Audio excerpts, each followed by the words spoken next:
Hello student, आज हम लोग टेस्ट नंबर 2 का डिस्कशन करेंगे। क्वेश्चन नंबर 2 है और 2 का सी है। बर्कली ने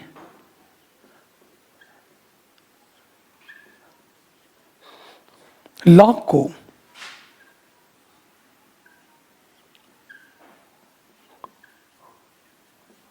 पूर्ण बनाने का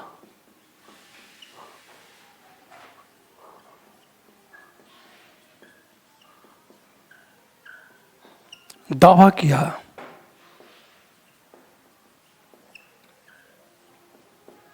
स्पष्ट करें। इस प्रश्न को देखो आप प्रश्न क्या है कि बर्कली ने लॉग को पूर्ण बनाने का दावा किया। लॉग को पूर्ण बनाने का दावा किया, दावा शब्द है, तो पहले ये बताना जरूरी है आखिर लॉग में कमियां क्या थी, और बर्कली ने किस आधार पर दावा किया कि मैंने लॉग को पूर्ण बना दिया। आप ध्यान देना इस बात को। देखो, पहली चीज फर्स्ट पैरे में ये बताएंगे कि लॉग अनुभववादी दार्शनिक है।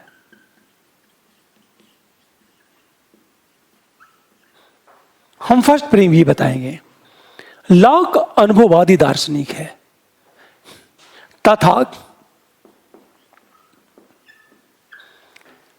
जड़ द्रव्य को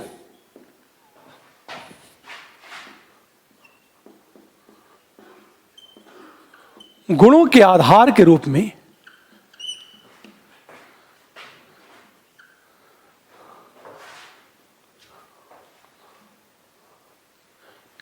में स्वीकार किया। चेतना नामक गुण के आधार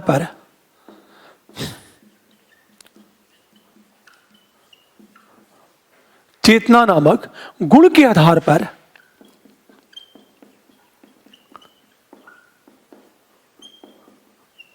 आत्मा की सत्ता स्वीकार की और ईश्वर को माना।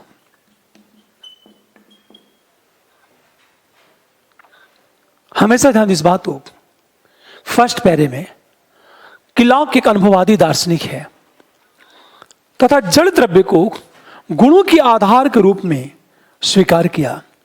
चेतना नामक गुण के आधार पर आत्मा की सत्ता स्वीकार की और ईश्वर को माना। यह हमारा फर्स्ट पैरा। लेकिन यह भी फर्स्ट पैरा आंसर नहीं है। हमारा आंसर बर्कली ने लॉग को पूर्ण बनाने का दावा किया। हमेशा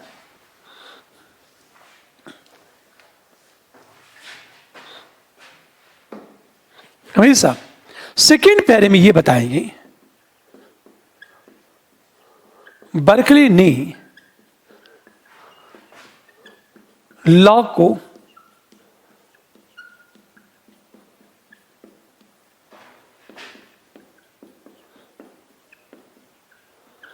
पूर्ण बनाने का दावा किया। हमेशा बर्कली ने लॉग को पूर्ण बनाने का दावा किया क्योंकि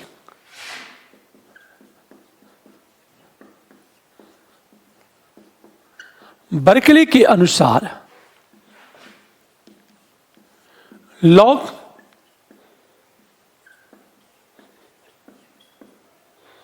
अनुभववादी होते हुए भी जड़ द्रव्य की सत्ता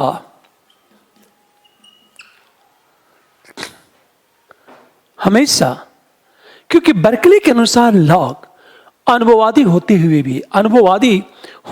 भी जड़ द्रव्य की सत्ता स्वीकार की तथा प्रत्यय और वाह्य वस्तु में भेद माना।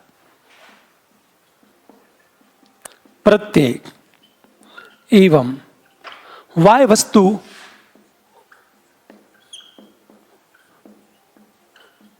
भेद माना। यह हमारा सेकेंड पैरे में चलेगा। कि बर्कले ने लॉक को पूर्ण बनाने का दावा किया, क्योंकि बर्कले के अनुसार लॉक अनुभवादी होते हुए भी जड़ द्रव्य की सत्ता स्वीकार की तथा प्रत्यय एवं वाय वस्तु में भेद माना। लेकिन किस आधार पर पूर्ण बनाने का दावा किया? अब हमेशा ध्यान दो, सेकेंड पैरे में हम पैरा चेंज करेंगे और ये बताएंगे बर्कले ने लॉक को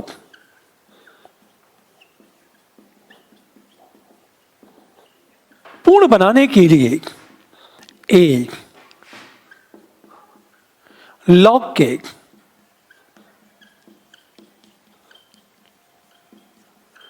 ज्ञान मीमांसी द्वैतवाद को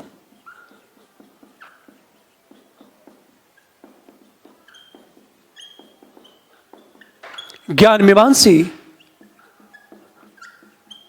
अद्वैतवाद में रूपांतरित करते हुए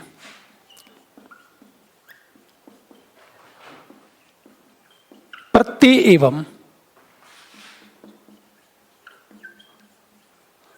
वाय वस्तु को एक माना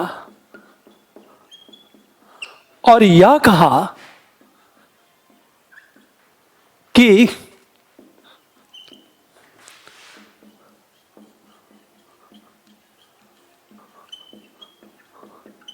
जिसका अनुभव होता है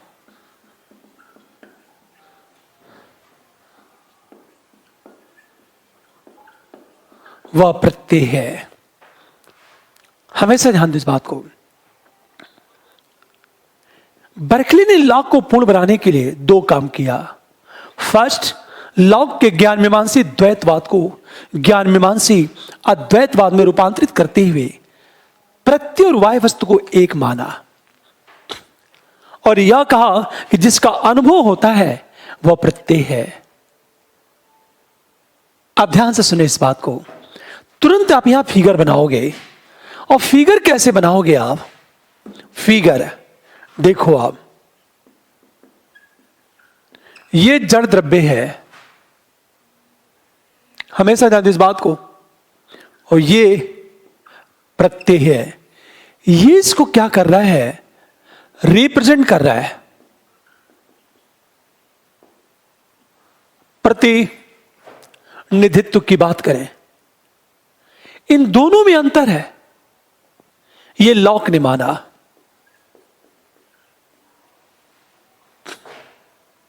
लॉक ने यह माना कि इन दोनों में अंतर है।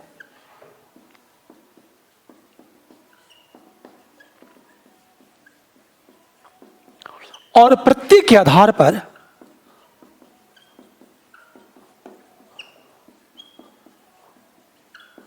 वाय वस्तु का अनुमान किया जाता है।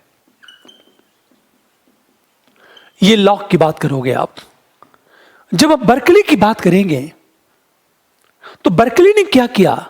प्रत्यय और जड़ द्रव्य दोनों को एक मान लिया। बर्कले ने क्या कहा? अब एक चीज देखो, दोनों को अलग अलग माना। यही ज्ञान मीमांसी द्वैत है। बर्कले ने कहा प्रत्यय बराबर वाय वस्तु, और यही ज्ञान मीमांसी अद्वैतवाद है। ये दो फिगर आप बनाओगे आप। अब नंबर बी की बात करेंगे हम लोग। देखो आप, लॉक कहता है दोनों अलग अलग हैं, दोनों में अंतर को माना तो ज्ञान मीमांसी द्वैत। बर्कले ने क्या कहा? प्रत्येक वाय वस्तु दोनों एक हैं, तो ज्ञान मीमांसी अद्वैत की बात की उसने।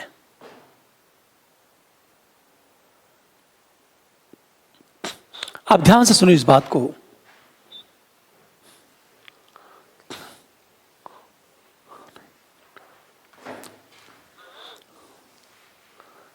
अब देखो आप, हम नंबर बी की बात करेंगे। नंबर बी, बर्कले ने लॉग के जड़ द्रव्य का खंडन कर दिया।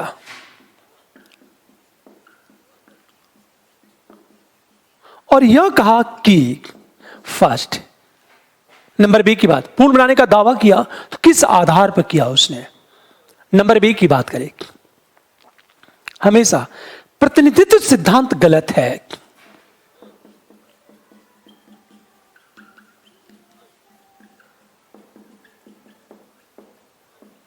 क्योंकि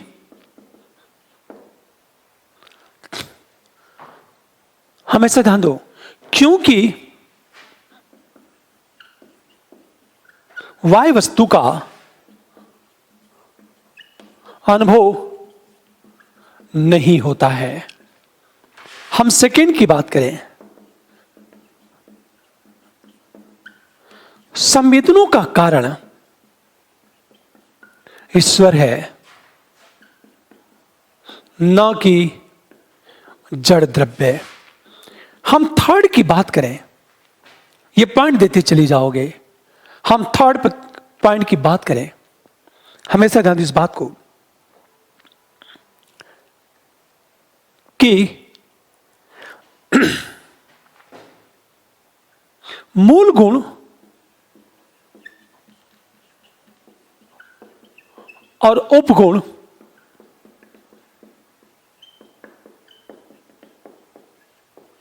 दोनों आत्मनिष्ठ हैं।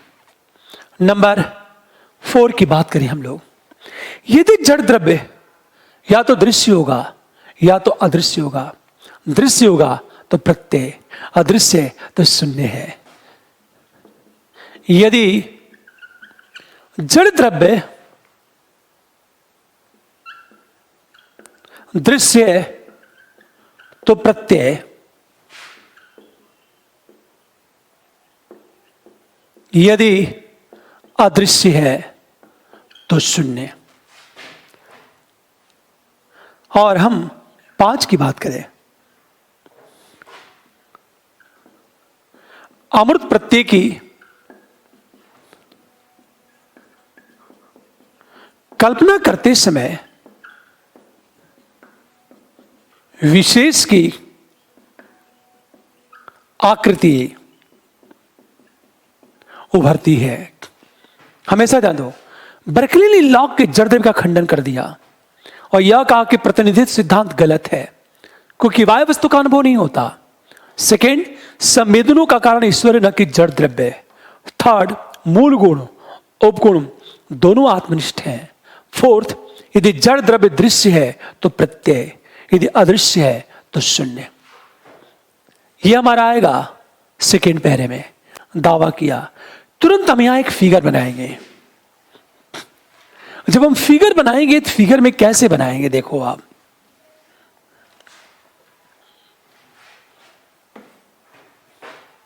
पूरी बात हमेशा ध्यान दो इस बात को। लॉग कहता है कि ये जड़ द्रव्य,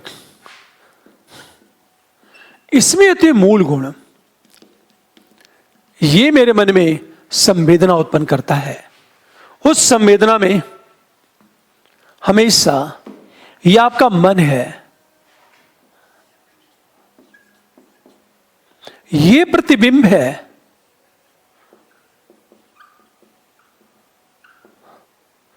ये आ रहा है। इस प्रतिबिंब को ये प्रत्यय कहा जाता है।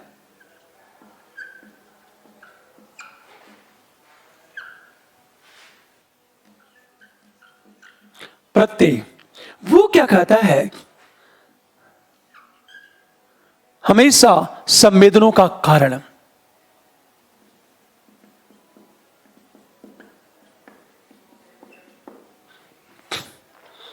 हमेशा प्रतिनिधित्व की बात करता है वो।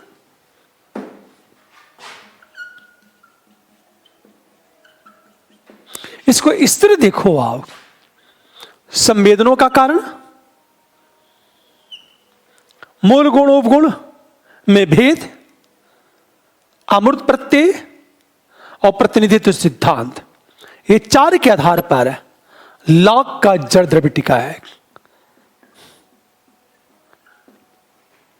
बर्कले ने क्या किया, इस सब का खंडन कर दिया, और खंडन करने के बाद ये लॉक का विचार है, सीधे डाल दोगे ये लॉक,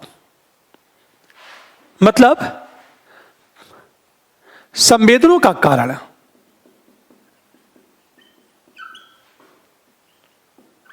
मूल गुण एवं भेद, प्रतिनिधि सिद्धांत और अमूर्त प्रत्यय, इन्हीं पर हमारा लॉक का जड़ द्रव्य टिका हुआ है। और बर्कले ने क्या कर दिया, इसका खंडन कर दिया। आप सोचो जरा, ये सारी बातें करने के बाद आप फिगर तो बनाओगे ही,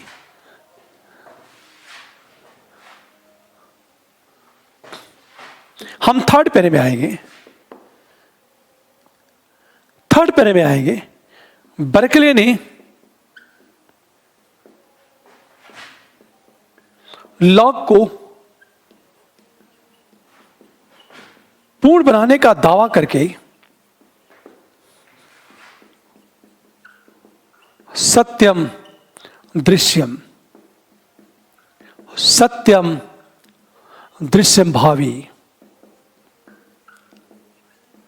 सत्यम दृश्यम कार्यम, तीन बातें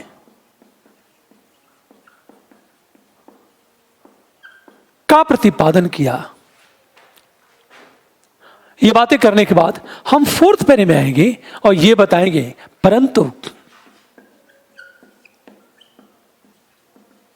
बर्कले स्वयं पूर्ण अनुभववादी नहीं बन पाया।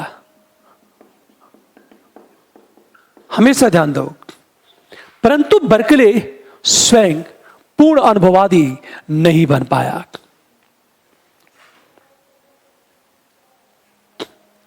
हमेशा ध्यान दो इस बात को, बर्कले स्वयं पूर्ण अनुभववादी नहीं बन पाया क्योंकि बर्कले अनुभववादी होते हुए भी आत्मा एवं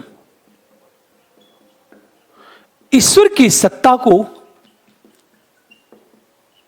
स्वीकार कर लिया। यह आपका चौथे पैरे में निष्कर्ष आएगा। आगे जाकर के ह्यूम ने क्या किया, इसे पूर्ण बनाया। आपका आंसर क्लोज।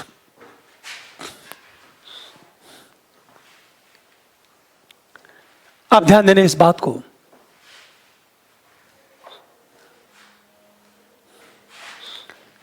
क्वेश्चन नंबर, हम डी की बात करें, क्वेश्चन 2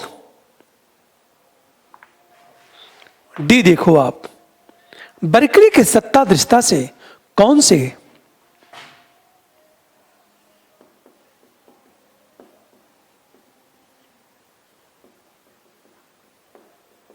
सत्ता है से कौन से तत्वमीमांसा निहितार्थ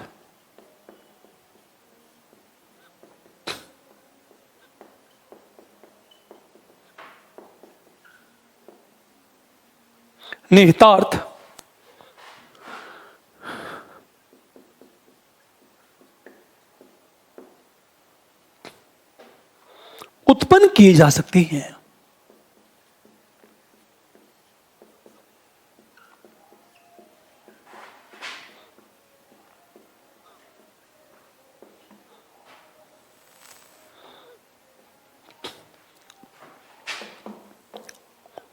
इस प्रश्न को देखो आप, बर्कले की सत्ता दृष्टा है से कौन से तत्व मीमांसा निहितार्थ उत्पन्न किए जा सकते हैं।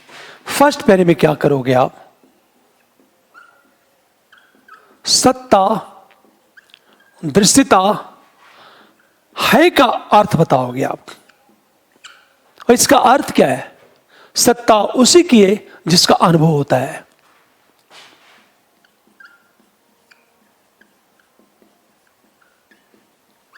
की है जिसका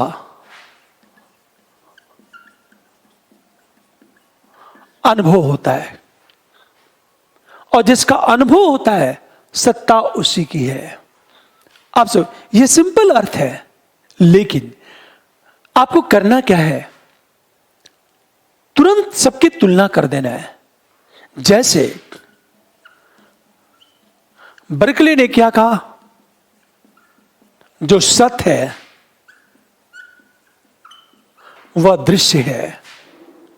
लाइब्निज ने क्या कहा?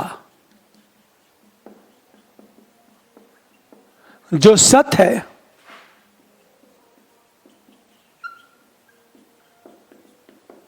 वह शक्तिमान है। और हेगल ने यह कहा, जो सत्य है वह बोधमय है।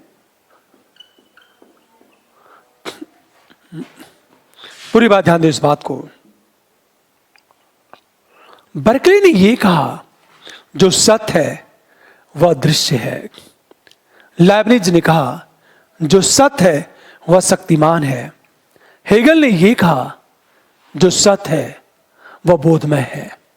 ये अर्थ बताने के बाद आप तुलना कर दो तो अच्छा संदेश जाएगा। हो सकता है आप ब्रैकेट में कर दो, आप बॉक्स में बना करके। सेकेंड पैरा में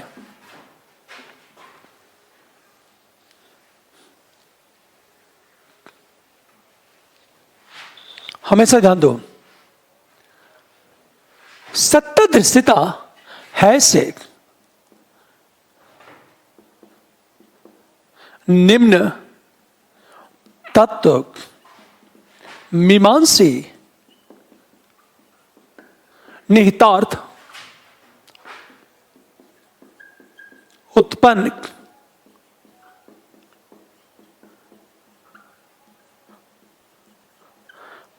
सत्ता दृष्टा है से निम्न तत्व मीमांसी निहितार्थ उत्पन्न किए जा सकते हैं। जैसे हम क्या उत्पन्न किए जाएंगे?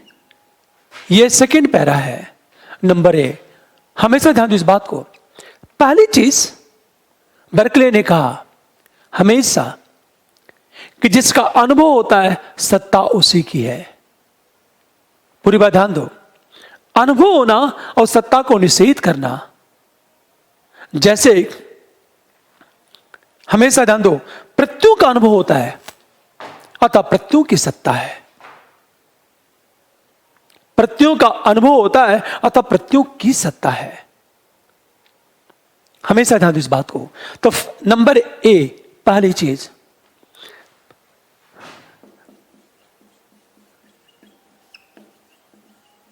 जिसका अनुभव होता है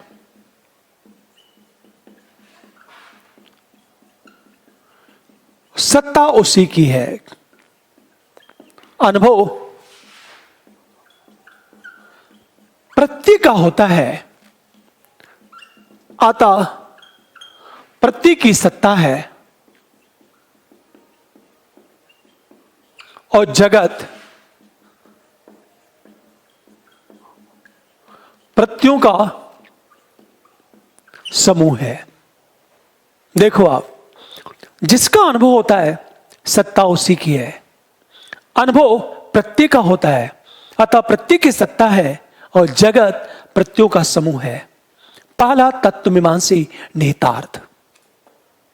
हम दूसरी चीज बात करें, नंबर बी। हम नंबर बी की बात करें। देखो आप, दूसरी चीज, अनुभव करता आत्मा की सत्ता। अनुभव करता आत्मा की सत्ता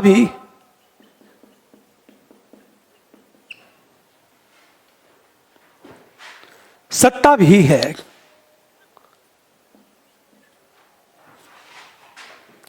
हमेशा ध्यान दो, यह तत्वमीमांसा निहितार्थ है। अनुभव करता आत्मा की सत्ता भी है। यहां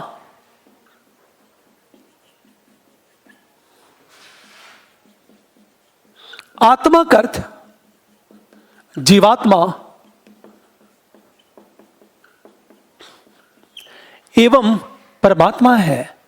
बर्कली ने यह कहा, ने सत्यम दृश्यम के साथ सत्यम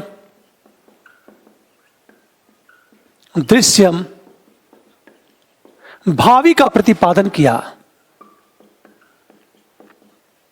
देखो, बर्कली ने सत्यम दृश्यम के साथ सत्यम दृश्यम भावी का प्रतिपादन किया और यह कहा कि यदि मैं नहीं हूं तो भी वायु वस्तु की सत्ता है, क्योंकि अन्य आत्मा उसका अनुभव कर रही होंगी।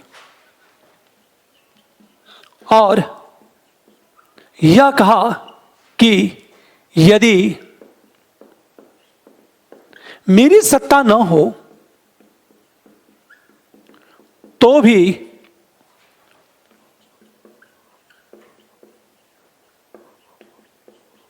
वायु वस्तु की सत्ता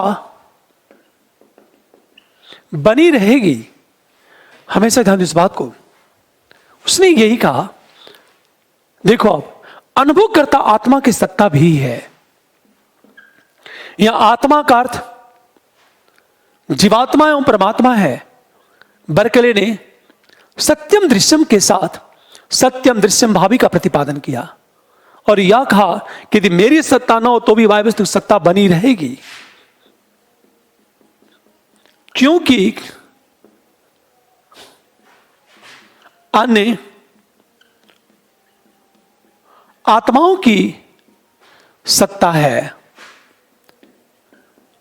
और अन्य आत्माएं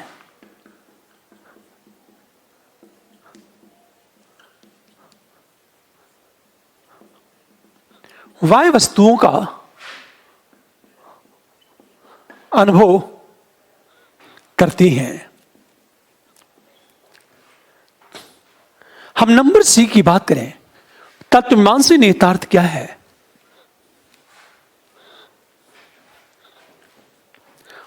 से सत्ता दृष्टिता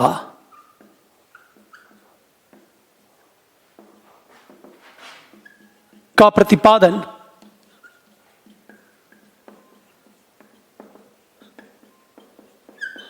करने के कारण अहमात्रवाद के दोष से बचने तथा जगत की निरंतरता को बनाए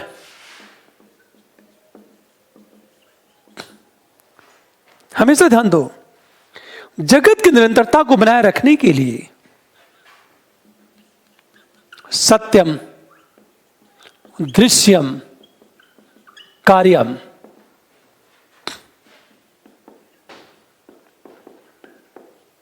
किया, अर्थात जगत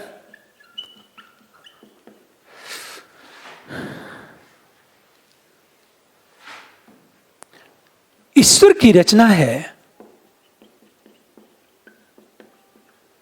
तथा जीवात्मा के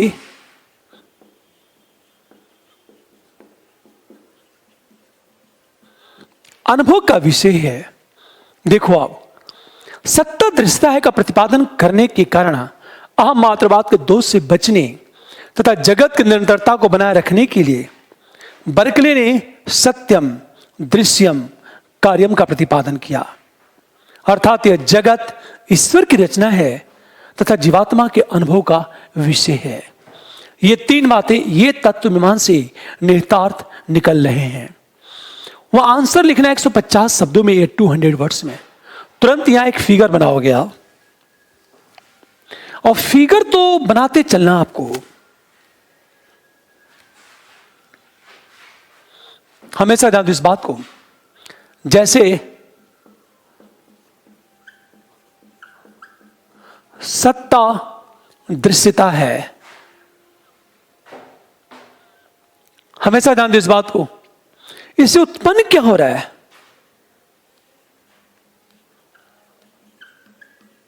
व्युत्पन्न जगत प्रत्ययों का समूह है।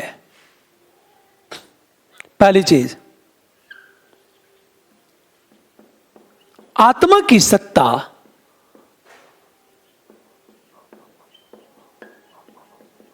अनुभवकर्ता के रूप में।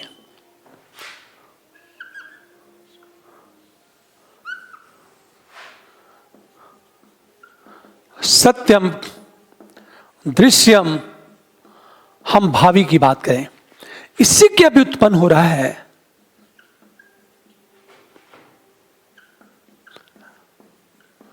आत्मा की सत्ता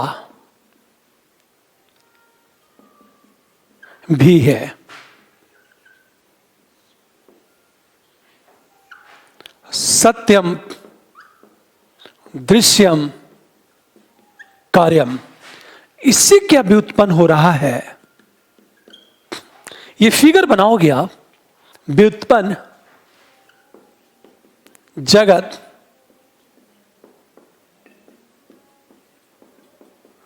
ईश्वर की रचना है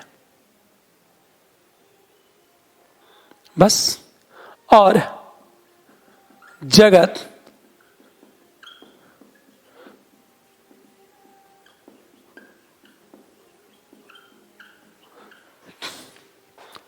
ये तीन फिगर देखो आप।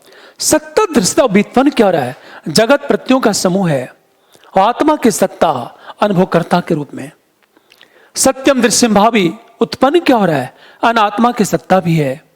और सत्यम दृश्यम कार्यम की बात करें, व्युत्पन्न जगत ईश्वर की रचना है, जगत जीवात्मा के अनुभव का विषय है। ये फिगर बना दोगे आप। ये अंत में हम आएंगे थर्ड पैरे में, और थर्ड पैरे में हमेशा ध्यान दो इस बात को, एक लाइन हम बात करेंगे, केवल एक लाइन। चाहो तो आप फिगर वहां बना सकते हो। एक लाइन में हम बातें करेंगे। वस्तुतः बर्कले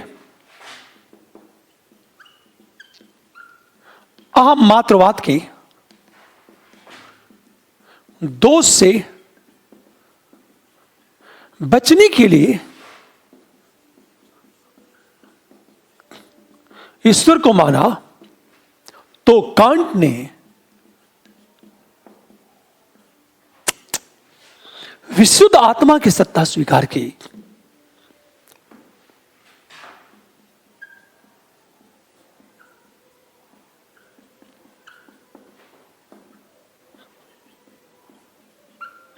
विशुद्ध आत्मा की सत्ता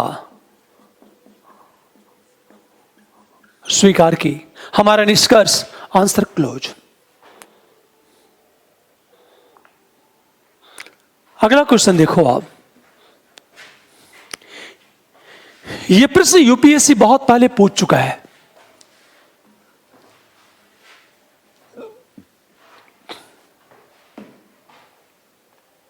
कि ध्यान देना,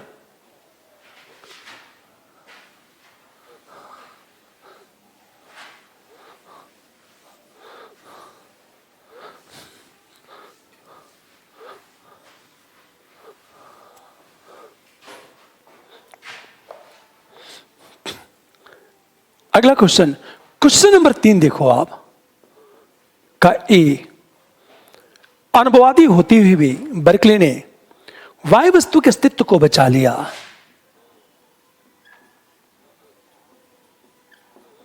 अनुभववादी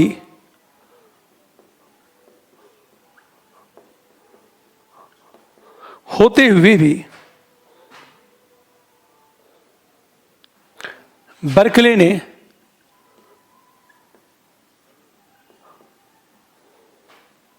वाह्य वस्तुओं के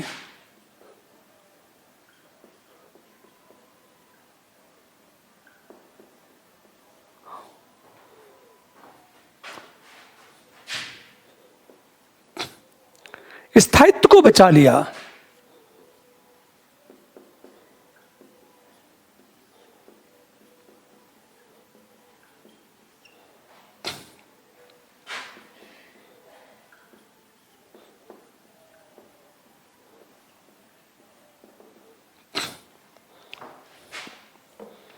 देखो अनुभववादी होते हुए भी बर्कले ने वाह्य वस्तुओं के स्थायित्व को बचा लिया। प्रश्न में क्या, केवल स्पष्ट करना है, केवल क्लियर कर देना है। स्ट्रेट फॉरवर्ड क्वेश्चन देखो आप, फर्स्ट पैरे में क्या करोगे? बर्कले अनुभववादी दार्शनिक है तथा सत्यम दृश्यम का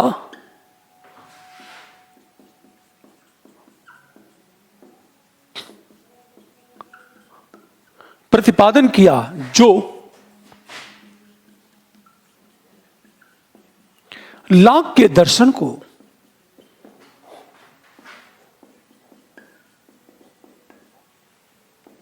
पूर्ण बनाने का प्रतिफल है।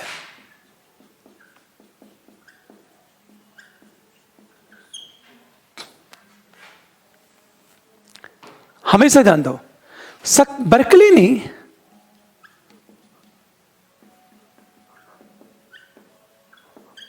सत्यम दृश्यम के साथ सत्यम दृश्यम भावी एवं सत्यम दृश्यम कार्यम का प्रतिपादन किया। यह हमारा फर्स्ट पैरे में आएगा। बर्कले ने सत्यम दृश्यम के साथ सत्यम दृश्यम भावी एवं सत्यम दृश्यम कार्यम का प्रतिपादन किया। यह फर्स्ट पैरा। अब देखो, बर्कले ने वाह्य वस्तुओं के स्थायित्व को बचा लिया। अब सोचो जरा,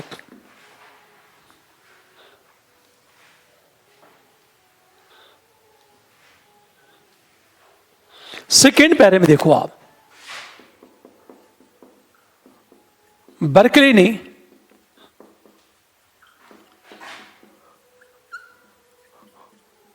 वाह्य वस्तुओं को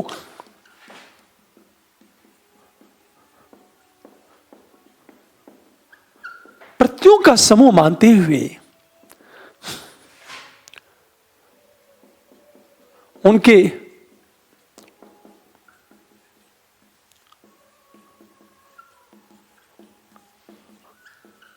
स्थायित्व को बचा लिया।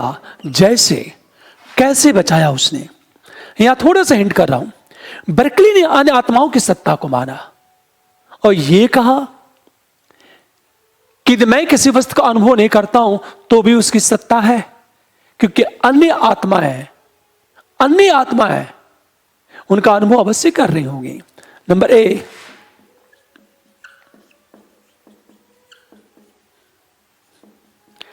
हमें अन्य आत्माओं की अन्य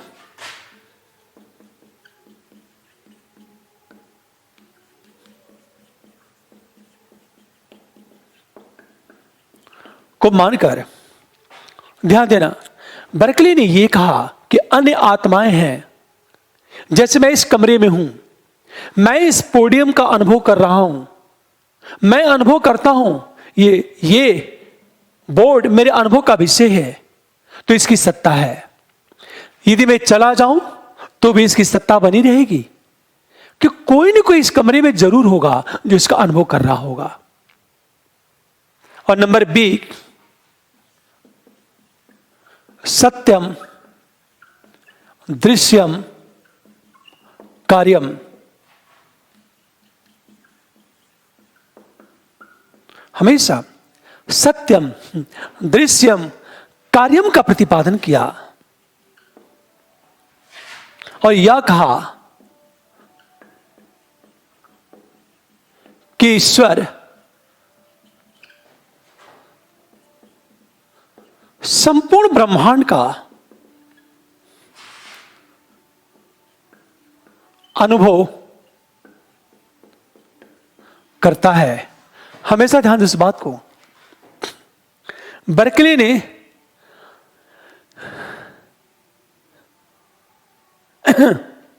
अन्य आत्माओं की सत्ता को माना ही, बल्कि बर्कले ने सत्यम दृश्यम कार्यम का प्रतिपादन करके संपूर्ण जगत को बचा लिया और यह कहा कि ईश्वर संपूर्ण ब्रह्मांड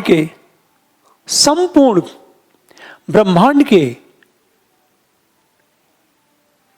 हमेशा संपूर्ण ब्रह्मांड का अनुभव करता है। ये जो सत्यम दृश्यम है, ये जीवात्मा के नजरिए से। सत्यम जो कार्यम है, तुरंत नीचे एक फिगर बनाओगे और नीचे फिगर क्या बनाओगे?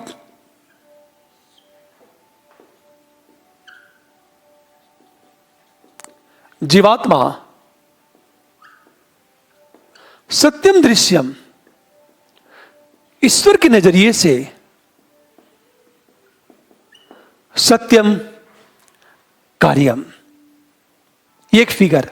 फिर एक फिगर बनाओगे आप कि जगत को उसने कैसे बचा लिया। उसने ये कहा ये कोई वस्तु है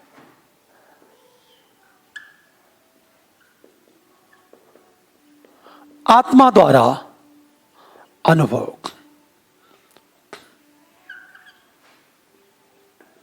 अन्य आत्माओं द्वारा अनुभव।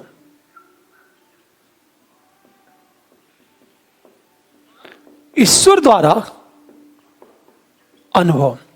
ये आत्मा इसका अनुभव कर रही है, ये ना हो तो अन्य आत्माएं इसका अनुभव करेंगी।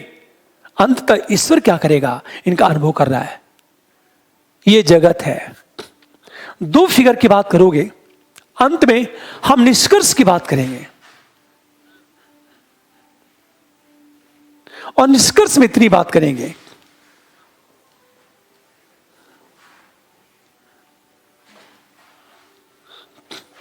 निष्कर्ष थर्ड पैराग्राफ।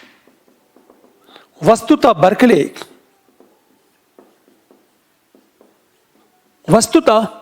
बर्कले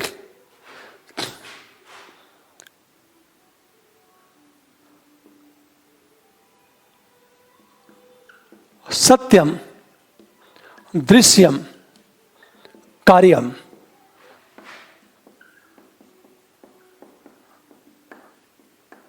का प्रतिपादन करके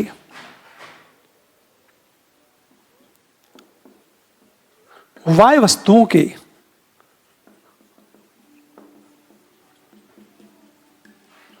अस्थायित्व को बचाने के साथ अहम मात्रवाद के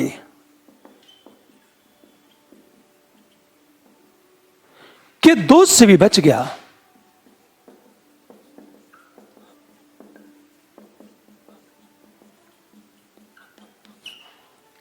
इतनी बातें करनी है थर्ड पैरे में। हम निष्कर्ष की बात करते हैं।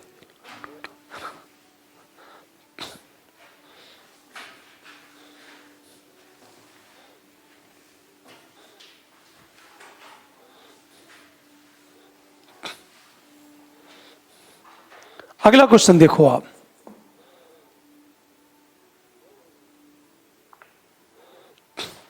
क्वेश्चन नंबर 3 का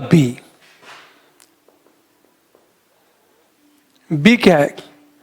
बर्कले और कांट दोनों अनुभवाद से बचने के लिए किस युक्ति का सहारा लेते हैं? बर्कले और कांट दोनों अहम मात्रवाद सोलिफिसिज्म की बात करें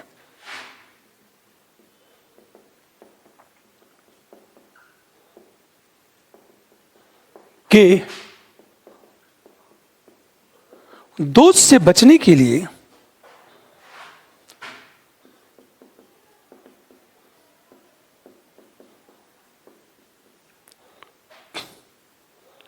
किस युक्ति का सहारा लेते हैं?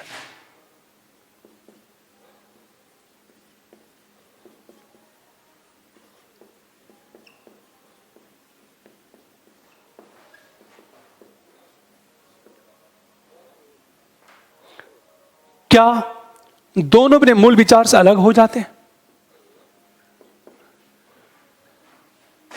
क्या दोनों अपने मूल विचार से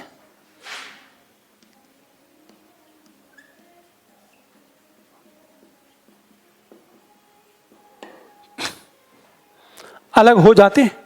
क्वेश्चन मार्क देखो आप। बर्कली और कांट दोनों अहम मात्रवाद के दोष से बचने के लिए किस युक्ति का सहारा लेते हैं? क्या दोनों अपने मूल विचार से अलग हो जाते हैं? यही प्रश्न है। इस प्रश्न को देखो आप। सबसे पहले आप अहम मात्रवाद का अर्थ बताओगे आप।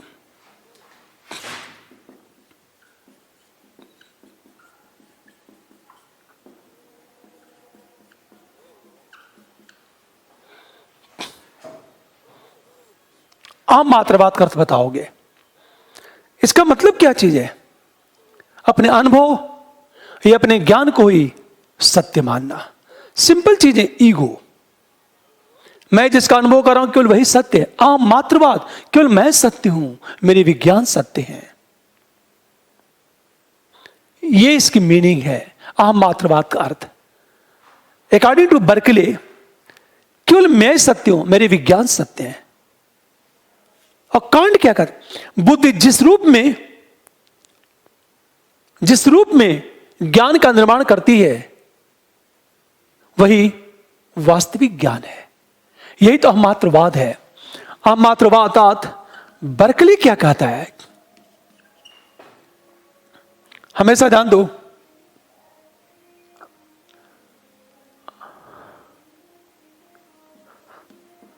मैं सत्य हूं और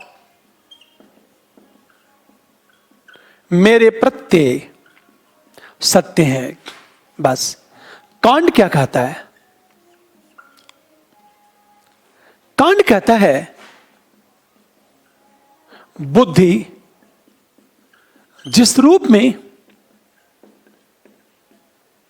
ज्ञान का वही वास्तविक है। यह फर्स्ट पैरा। लेकिन अहम मात्रवाद पर के अर्थ पर आपको नंबर नहीं मिलेगा। प्रश्न क्या है? बर्कले और कांट दोनों अहम मात्रवाद के दोष से बचने के लिए किस युक्ति का सहारा लेते हैं? प्रश्न ये है। अब एक चीज सोचो आप। हम सेकेंड पैरे में आएंगे, कुछ युक्ति का सहारा लेते हैं सेकेंड पैरे में। बर्कले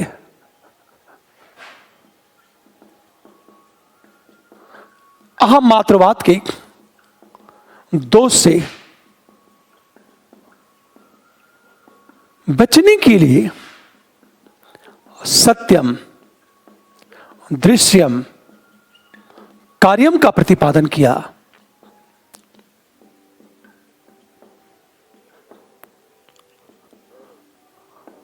और यह कहा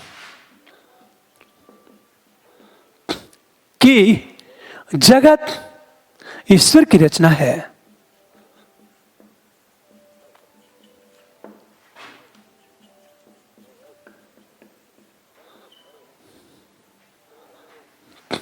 इसे ईश्वर की दृष्टि से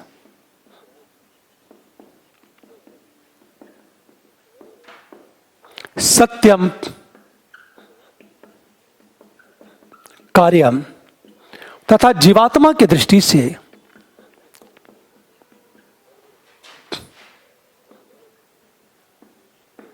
सत्यम,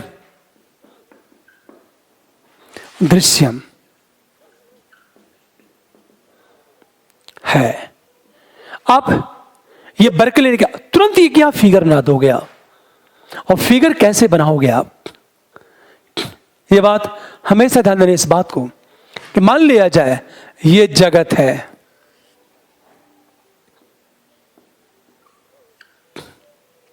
ये ईश्वर है,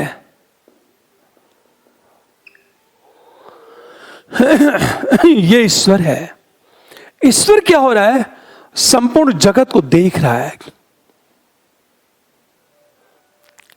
हमेशा ध्यान दें इस बात को, संपूर्ण जगत को देख रहा है ईश्वर। ये आंख है ईश्वर का, संपूर्ण जगत को लगातार देख रहा है। और ये जो ईश्वर है,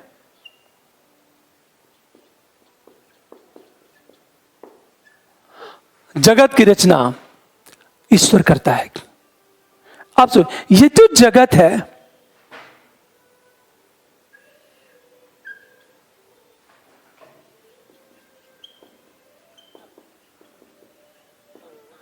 जीवात्मा की दृष्टि से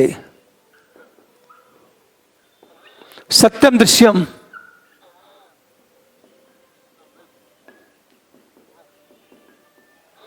ईश्वर की दृष्टि से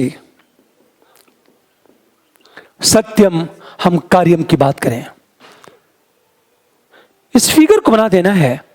जीवात्मा की दृष्टि से सत्यम दृश्यम, परमात्मा की ईश्वर की दृष्टि से सत्यम कार्यम। जितनी बात आप लिखे हो ये फिगर के माध्यम से बता देना है। ठीक है, आप सोचो जरा आप। नंबर बी, कांट ने क्या किया?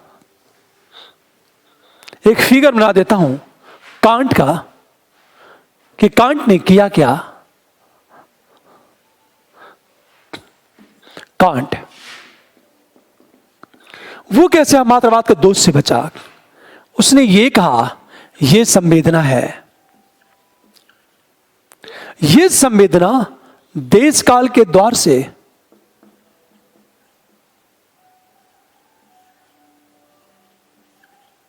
ये द्वार से गुजर रहा है, ये बुद्धि है। संवेदना इसमें गई, ज्ञान में कन्वर्ट हुआ। पूरी बात, इस बुद्धि को जो शक्ति मिलती है,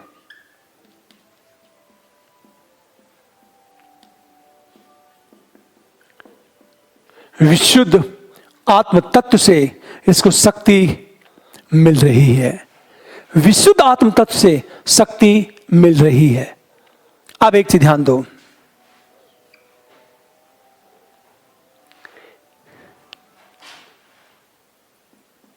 इसकी एक रूपता ही जगत की एक रूपता है। अब सोचो आप, तो कांट ने क्या किया? आम मात्रवाद के दोष से बचने के लिए विशुद्ध आत्म तत्व को मान लिया। क्यों? क्योंकि सबकी बुद्धि तो अलग अलग है, तो सबका ज्ञान अलग अलग होना चाहिए। हर व्यक्ति अपने बुद्धि को वास्तविक मानता है, अतः हर व्यक्ति अपने ज्ञान को वास्तविक मानेगा, तो सबके ज्ञान में डिफरेंट पैदा होगा। उससे बचने के लिए कांट ने क्या कहा? सबकी बुद्धि को शक्ति इस विशुद्ध आत्म तत्व से मिलती है, इसीलिए ज्ञान में एक रूपता है और जगत की एक रूपता है। तो बर्कले ने आप मात्रवाद के दोष से बचने के लिए बर्कले ने किसकी बात की? ईश्वर को मान लिया। और सत्यम दृश्यम कार्यम की बात की कांट ने विशुद्ध आत्म तत्व को मान लिया। ये बातें करने के बाद फिर एक प्रश्न, क्या दोनों अपने मूल विचार से अलग हो जाते हैं? हमेशा ध्यान इस बात को, हम थर्ड पैरे में आएंगे। बर्कली अपने मूल विचार से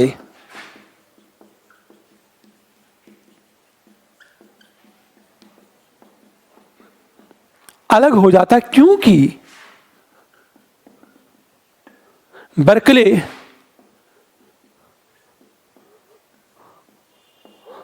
अनुभववादी होते हुए भी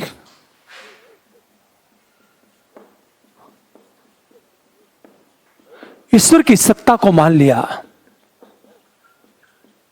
हमेशा जानो, ये जो बर्कले है अपने मूल विचार से अलग हो जाता है, क्योंकि बर्कले अनुभववादी होते हुए भी ईश्वर की सत्ता को मान लिया बर्कले ने, जबकि ईश्वर का अनुभव तो होता ही नहीं। जबकि कांट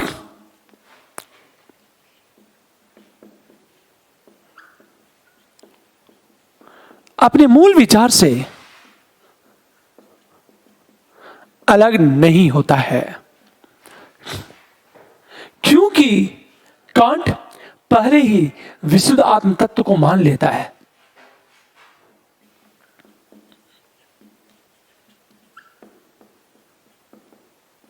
पहले ही विशुद्ध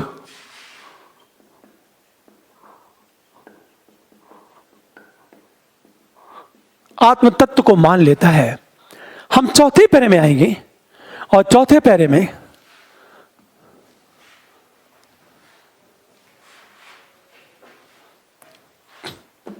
फोर्थ पैरे की बात करेंगे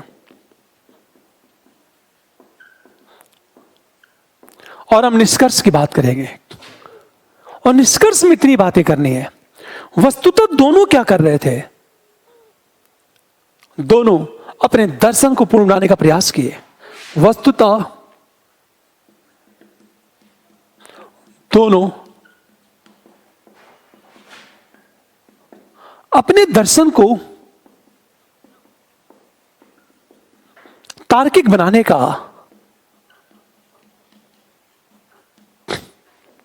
प्रयास किए और अहम मात्रवाद के दोष को दूर किया। अहम मात्रवाद के दोष को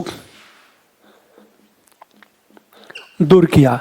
यह हमारा निष्कर्ष, हमारा आंसर क्लोज हो जाएगा। अगला क्वेश्चन देखो आप।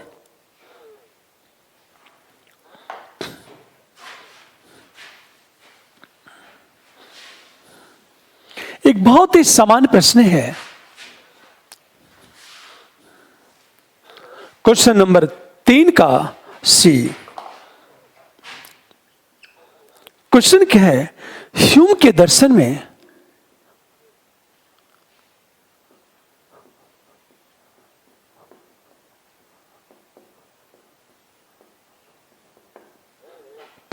संशयवाद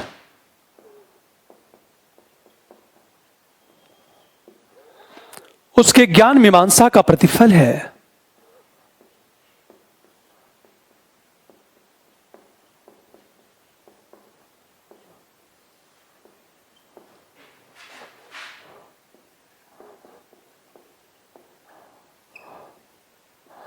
यही प्रश्न है।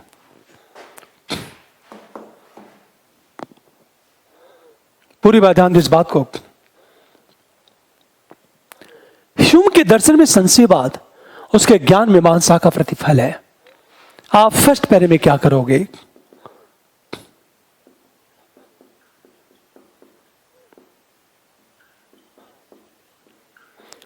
अच्छा, एक और चीज ध्यान देना, ना तो ये प्रश्न ज्ञान मीमांसा के बारे में है, ना तो ये प्रश्न केवल संशयवाद के बारे में है। एक स्टूडेंट गलती क्या करता है, या तो संशयवाद को लिख देगा, या तो ह्यूम की ज्ञान मीमांसा को लिख देगा, या दोनों लिख देता है। दोनों लिख दिया तो आंसर तो गलत हो गया। आपको यह बताना है कि यह जो संशयवाद है ह्यूम के ज्ञान मीमांसा से निकला है, यह बताना है आपको। हमेशा ध्यान दें इस बात को। और आप दिखाओगे कैसे, कैसे वो निकला है संशयवाद। अब मैं थोड़ा सा बता रहा हूं मैं आपसे। देखो, आप सबसे पहले संशयवाद की बात करोगे, और संशयवाद का अर्थ है अनुभव से प्राप्त ज्ञान संदिग्ध होता है। अब देखो, आप पहली चीज, तुरंत यह संशयवाद की बात करोगे, एक फिगर बना दोगे आप।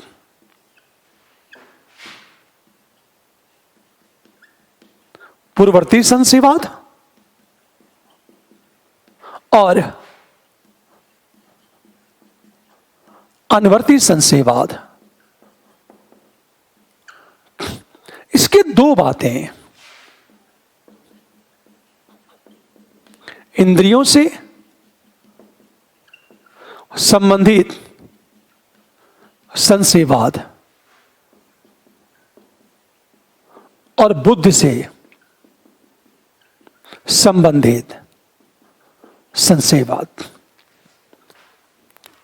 ये आप एक फिगर बना दोगे आप फर्स्ट पैरे में कि दोनों का अर्थ, हमेशा ध्यान दो इस बात को, इंद्रियों से संबंधित संशयवाद और बुद्धि से संबंधित संशयवाद। अब सेकेंड पैरे में आना है। एक बात और मैं कहना चाहता हूं कि आपको आंसर लिखना है 150 शब्दों में, 200 शब्दों में। शायद ये बात मैं बार बार रिपीट कर रहा हूं। हम क्या जानते हैं कोई मायने नहीं है, हम अपनी बात को किस तरह रिप्रेजेंट करते हैं ये प्राइमरी है। देखो, हम सेकेंड पैरे में आएंगे।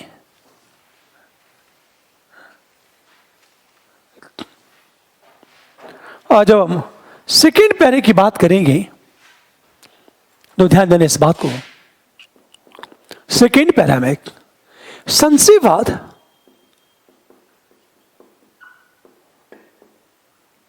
ह्यूम के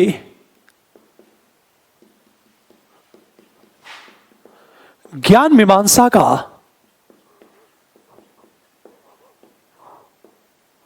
प्रतिफल है। देखो आप, ये जो संशयवाद है ह्यूम के ज्ञान मीमांसा का प्रतिफल है। क्यों प्रतिफल है? आप किस आधार पर कह सकते हो कि वो प्रतिफल है? क्योंकि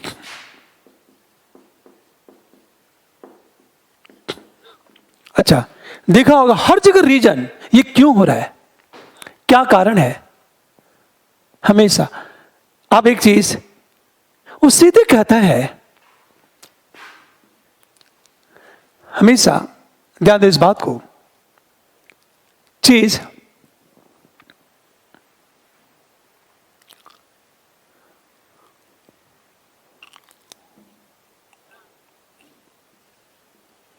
ह्यूम की ज्ञान मीमांसा अनुभववादी है। हमेशा ह्यूम की जो ज्ञान मीमांसा है अनुभववादी है। और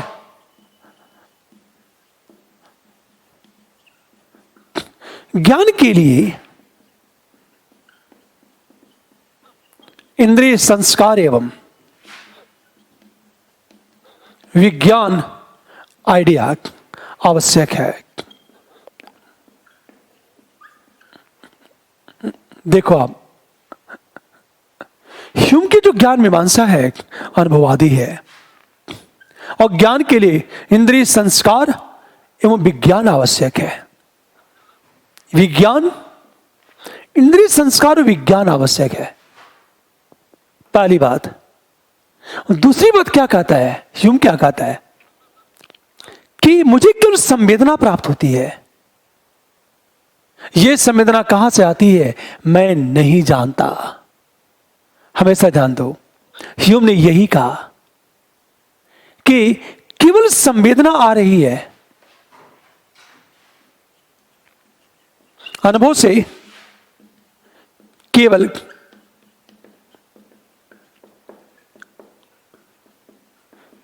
संवेदना प्राप्त होती है, किंतु यह संवेदना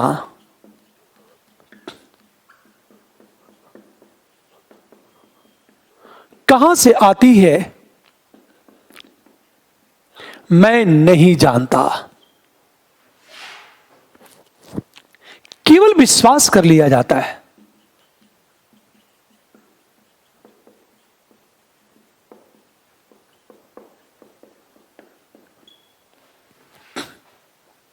पूरी बात ध्यान दो इस बात को।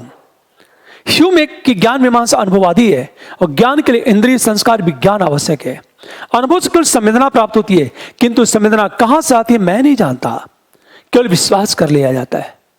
तुरंत तुलना कर दोगे। लॉक कहता है संवेदनों का कारण जड़ द्रव्य है, बर्कले कहता है आत्मा है, पर ह्यूम कहता है मैं नहीं जानता, क्योंकि उसका अनुभव होता ही नहीं। हमेशा जान दो, तुरंत तुलना कर दोगे लॉग क्या माना।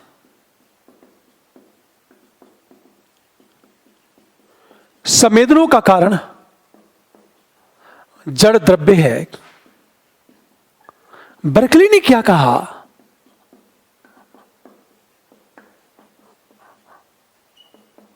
आत्मा है। ह्यूम ने क्या कहा, मुझे नहीं पता। ये तीनों चीज आप बॉक्स में कर दोगे आप। लॉग कहता है संवेदनों का कारण जड़ द्रव्य है, बर्कले कहता है आत्मा है, ह्यूम कहता है मुझे नहीं पता। केवल विश्वास कर लिया जाता है। अतः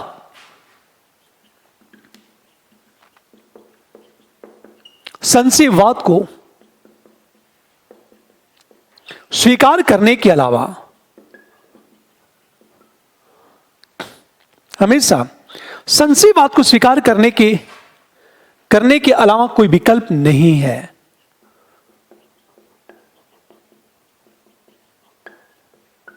कोई विकल्प नहीं है। यह बात नंबर ए। यहां तुरंत एक फिगर बनाओगे आप। हमेशा ध्यान दो इस बात को। आप तुरंत फिगर बनाओगे, और फिगर कैसे बनाओगे, यह संवेदना है,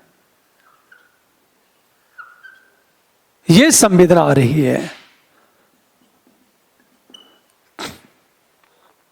हमेशा ध्यान दो इस बात को।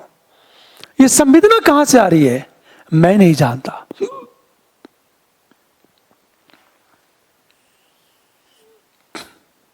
ये सारी संवेदना आ रही है। हमेशा ध्यान दो, इनका स्रोत नहीं पता है। जब इनका स्रोत नहीं पता है तो स्वाभाविक है, विश्वास करने के अलावा कोई विकल्प नहीं है, और विश्वास सदैव सत्य नहीं होता। अब देखो जरा, आप तुरंत इसकी बात करेंगे, एक हम फिगर बनाएंगे। देखो आप,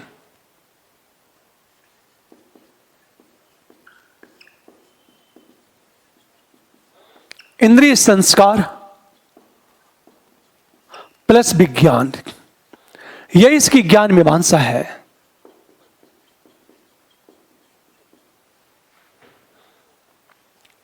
अब देखो आप, इस ज्ञान मीमांसा से क्या आ रहा है,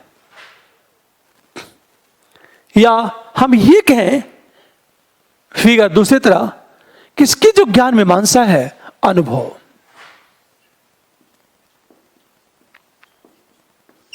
पूरी बात ध्यान देना। अनुभव से केवल संवेदना की प्राप्ति, यदि केवल संवेदना की प्राप्ति होगी तो संशयवाद। दूसरी चीज, अनुभव केवल वर्तमान का आता, भविष्य के बारे में नेड़े संदिग्ध। जो संदिग्ध हुआ संशयवाद आ जाएगा। यह फिगर आप हल्का फुल्का बना दोगे आप। हम नंबर बी की बात करें।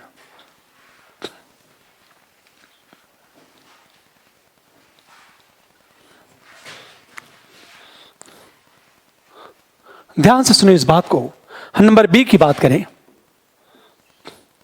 अनुभव केवल वर्तमान का होता है।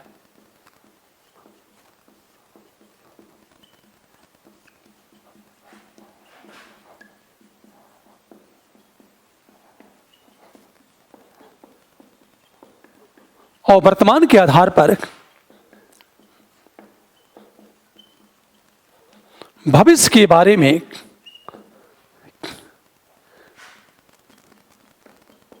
अनिवार्य निर्णय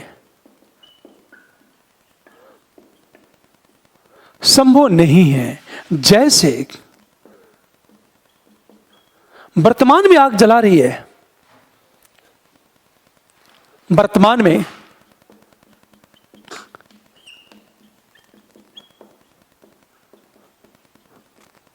रही है, किंतु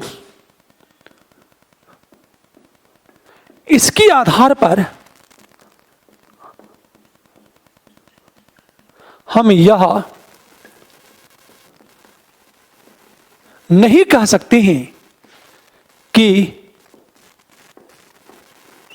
भविष्य में भी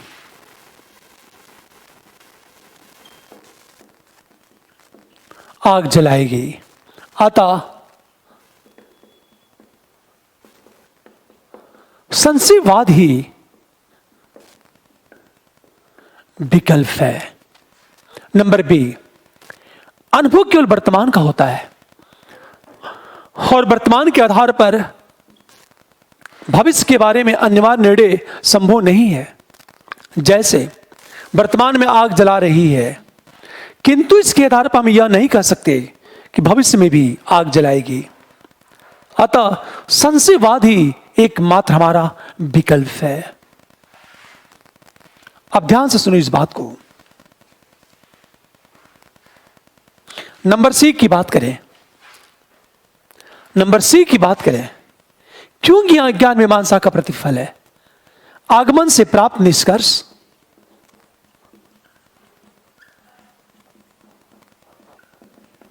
निष्कर्ष भी अनिवार्य सत्य नहीं है, क्योंकि अनुभव विशेषों का होता है और उसमें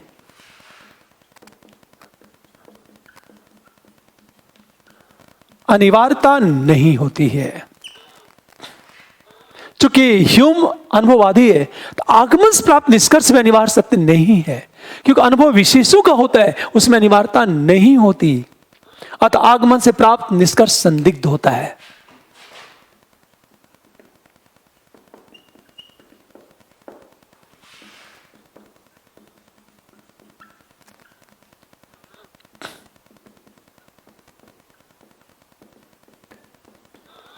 पूरी बात ध्यान दो इस बात को। मैंने क्या कहा? आगमन से जो प्राप्त निष्कर्ष में अनिवार्य सत्य नहीं है, क्योंकि अनुभव विशेषों का होता है, उसमें अनिवार्यता नहीं होती। अतः आगमन से प्राप्त निष्कर्ष संदिग्ध होता है। आप ध्यान से सुनो इस बात को। हम नंबर डी की बात करें, जिसकी संवेदना प्राप्त नहीं होती उसकी सत्ता नहीं। जिसकी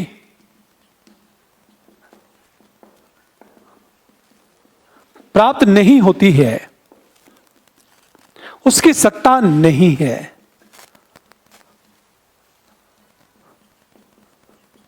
कारणता की प्राप्त नहीं होती है,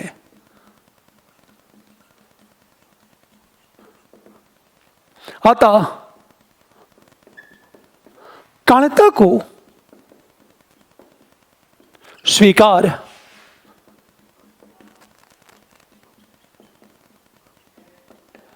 नहीं किया जा सकता है।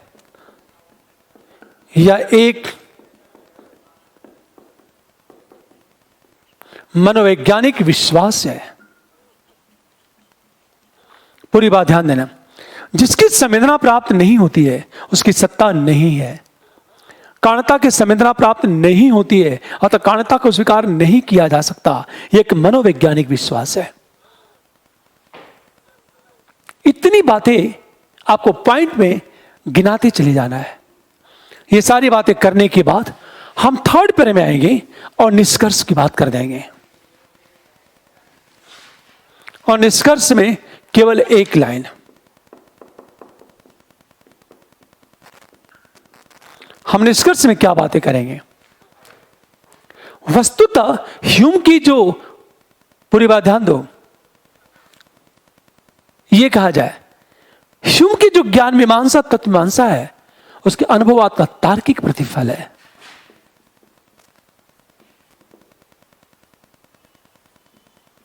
ह्यूम की ज्ञान मीमांसा एवं तत्व मीमांसा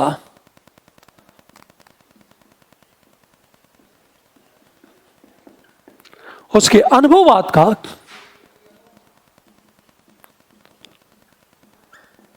तार्किक फल है। ह्यूम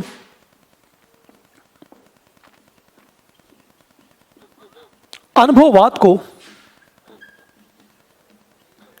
पूर्ण बनाया, परिणामतः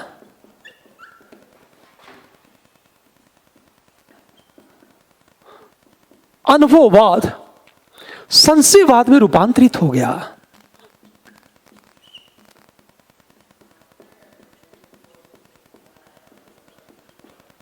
यह हमारा निष्कर्ष चलेगा। Answer close. अगला क्वेश्चन देखो आप, एक बेहतरीन क्वेश्चन देखो आप, क्वेश्चन नंबर 3 का डी। देखो आप, क्वेश्चन नंबर 3 का जो डी है, संशयवाद अनुभववाद की पराकाष्ठा है। संशयवाद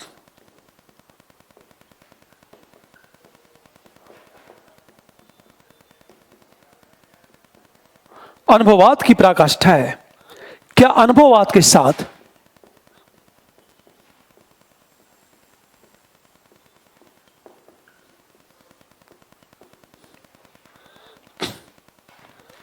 अनुभववाद के साथ गणित की अनिवार्यता संभव है?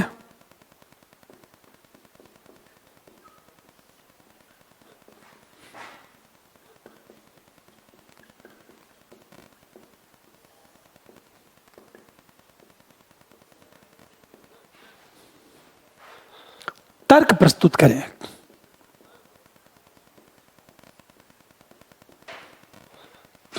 देखो आप, इस प्रश्न को देखो आप, संशयवाद अनुभववाद की पराकाष्ठा है। क्या अनुभववाद के साथ गणित की अनिवार्यता संभव है? तर्क प्रस्तुत करना है, अनुभववाद की पराकाष्ठा है। मैं थोड़ा सा हिंट कर रहा हूं, मैं आंसर कैसे चलेगा, ध्यान देना इस बात को। जैसे मैंने क्या कहा आपसे, ये लॉक आया, मैं थोड़ा सा हिंट कर रहा हूं। लॉक भी अनुभववादी है। लॉक ने एक जड़ द्रव्य को माना, आत्मा को माना और ईश्वर को माना। लॉक ने तीनों को मान लिया। लॉक के बाद बर्कले आया। बर्कले ने क्या किया,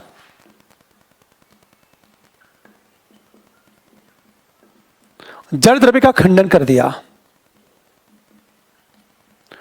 आत्मा एवं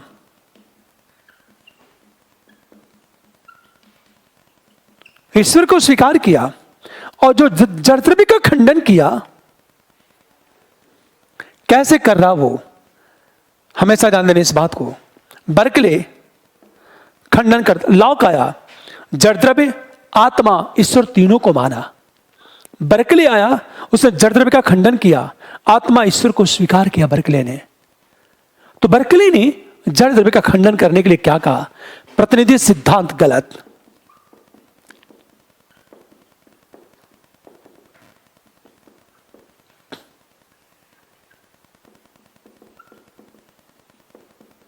संवेदनों का कारण ईश्वर, मूल गुण एवं उपगुण आत्मनिष्ठ, ये 3 पॉइंट की बात करें। इसने जब जड़ द्रव्य को माना तो क्या तर्क दिया, प्रतिनिधि सिद्धांत, संवेदनों का कारण, मूल गुण एवं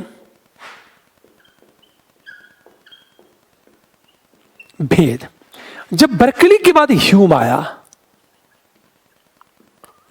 ह्यूम ने क्या कहा?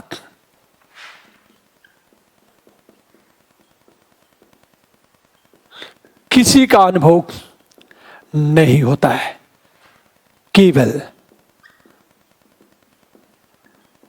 संवेदना की प्राप्ति तथा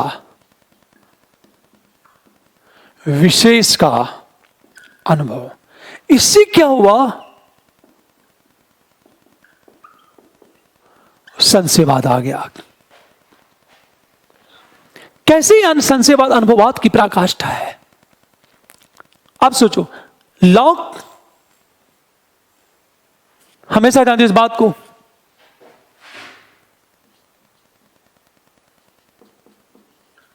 संशोधन पूर्ण बनाने का प्रयास। बर्कली ने लॉक में संशोधन किया तो बर्कली आया, उसने जड़ द्रव्य का खंडन कर दिया। फिर ह्यूम आया, पूर्ण बनाने का प्रयास, सीधे अनुभववाद किसमें कन्वर्ट हो गया? संशयवाद में कन्वर्ट हो गया। देखो, आप तुरंत एक फिगर और बनाओगे। आप हमेशा ध्यान दो इस बात को, लॉक आया, बर्कले आया, ह्यूम आया, संशयवाद के खाई। तो कैसे संशयवाद अनुभववाद की पराकाष्ठा है? ये फिगर बनाने के साथ मैं थोड़ा सा इसे हिंट कर रहा हूं। मैं ध्यान दो इस बात को। सबसे पहले आप संशयवाद की मीनिंग बताओगे। आप फर्स्ट पैरे में ये आओगे, फर्स्ट पैरे में आओगे आप कि संशयवाद अनुभववाद की पराकाष्ठा है।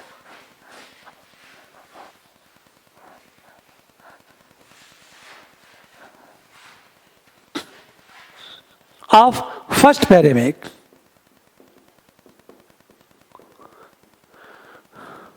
संशयवाद का अर्थ बताओगे। पहले वाले प्रश्न में जो मैंने डिस्कस किया था, लगभग उतनी बातें बता देनी है। सेकंड पैरे में आओगे आप, संशयवाद अनुभववाद की पराकाष्ठा है। क्यों पराकाष्ठा है? तो ध्यान सुनिए इस बात को। लॉक, मैं इसका आंसर बोल रहा हूं, लॉक अनुभववादी दार्शनिक है हमेशा, और ज्ञान का निर्माण प्रत्यय से मानता है। प्रत्यय की उत्पत्ति संवेदन और स्वसंवेदन से होती है, किंतु लॉक ने जड़ द्रव्य का अनुमान कर लिया, साथ ही आत्मा ईश्वर दोनों को स्वीकार कर लिया, और जड़ द्रव्य के कारण के रूप में प्रतिनिधि सिद्धांत, संवेदनों का कारण, मूल गुण उपगुण में भेद को माना। पैरा चेंज करो। परंतु बर्कले ने यह कहा कि जिसका अनुभव नहीं होता उसकी सत्ता स्वीकार नहीं की जा सकती। इसे बर्कले ने लॉक के जड़ द्रव्य का खंडन करते हुए केवल आत्मा ईश्वर की सत्ता स्वीकार की, और यह कहा सत्ता अनुभव मूलक है, अर्थात सत्ता उसकी है जिसका अनुभव होता है, और अनुभव करता आत्मा है। यह आत्मा का अर्थ जीवात्मा और परमात्मा है। आगे पैरा में चेंज करोगे, अगले पैरे में आओगे सीधे। परंतु ह्यूम ने यह कहा कि यदि ज्ञान का स्रोत अनुभव है तो किसी की सत्ता स्वीकार नहीं की जा सकती। न तो जड़ द्रव्य, न तो आत्मा, न तो ईश्वर, किसी की संवेदना प्राप्त होती ही नहीं है, और जिसकी संवेदना होगी मैं तो उसी की सत्ता स्वीकार करूंगा। ये संवेदनाएं प्राप्त तो होती हैं, किंतु संवेदना कहां से आती है मैं इसे नहीं जानता, मैं केवल विश्वास कर लेता हूं। जब लॉक ने संवेदनों का कारण जड़ द्रव्य को माना, बर्कले ने आत्मा को माना, किंतु ह्यूम ने यह कहा मैं नहीं जानता। इस प्रकार ह्यूम के दर्शन में अनुभववाद संशयवाद में रूपांतरित हो गया। ये फर्स्ट पैरा चलेगा हमारा। इसके पहले जो मैंने फिगर बनाया था उस फिगर को बना देना है, उसके बाद उसकी व्याख्या कर देनी है। थर्ड पैरे में आओगे कि अनुभववाद के साथ गणित की अनिवार्यता संभव है। हमेशा ध्यान दो,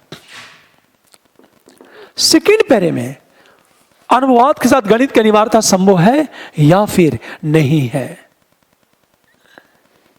लॉक ने अनुभववाद के साथ गणित की अनिवार्यता को संभव माना है। लॉक क्या है?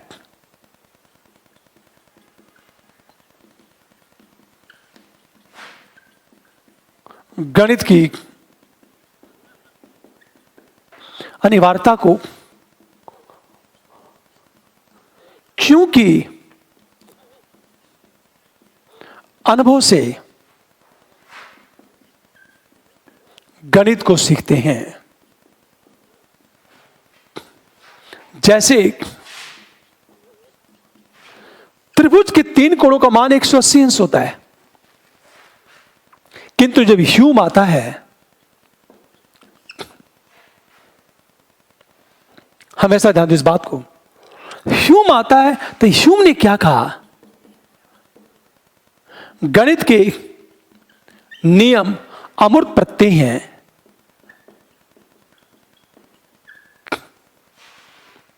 हमेशा ध्यान दो, इनका वस्तु जगत से संबंध नहीं है।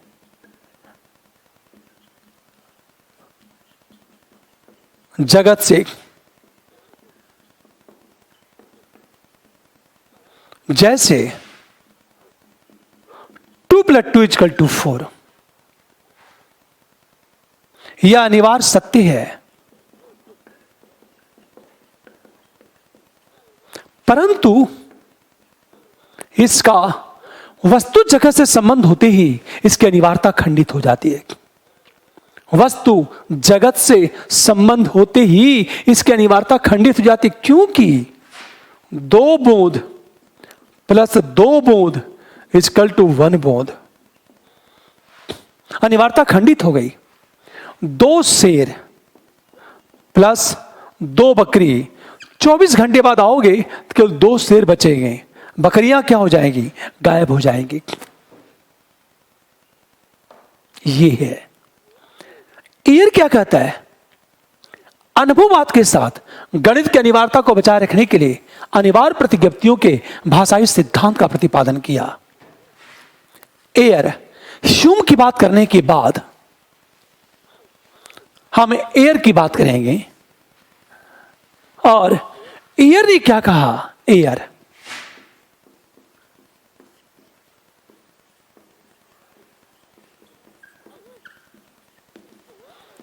अनुभववाद के साथ गणित की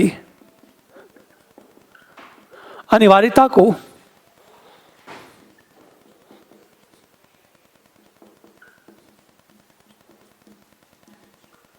के लिए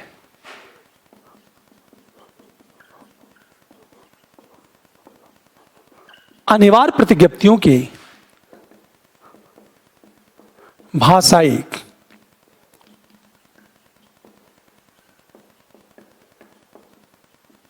सिद्धांत का प्रतिपादन किया। यह बात किसने कही है? एयर ने। ये सारी बातें करने के बाद हम थर्ड पैरे में आएंगे। अंत में हम निष्कर्ष की बात करेंगे। और निष्कर्ष में इतनी बातें कि दार्शनिकों ने गणित की अनिवार्यता को माना है,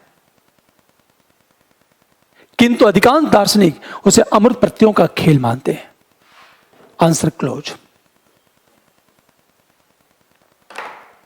अगला क्वेश्चन देखो आप।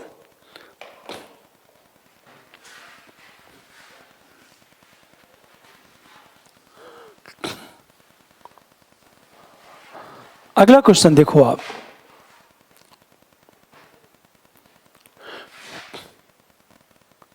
गुड। क्वेश्चन नंबर 4 देखो आप। 4 का ए देखो। अनुभववाद के साथ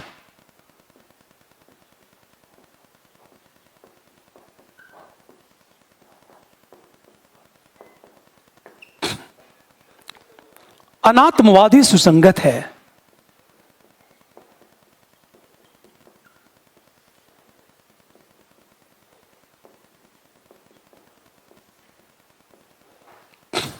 न कि आत्मवाद, न कि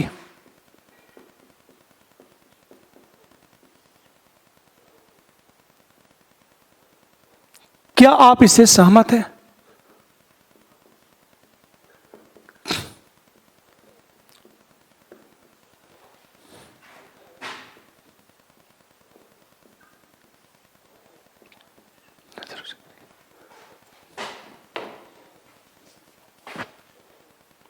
पूरी बात ध्यान देने इस बात को। देखो आप, अनुभववाद के साथ अनात्मवाद ही सुसंगत है, न कि आत्मवाद। क्या आप इससे सहमत हैं? सीधे हम बात करेंगे, ये थोड़ा सा, ये प्रश्न 2-3 पैरे में टूट जाएगा। हमेशा ध्यान दो इस बात को। हम फर्स्ट पैरे की बात करेंगे। फर्स्ट पैरे में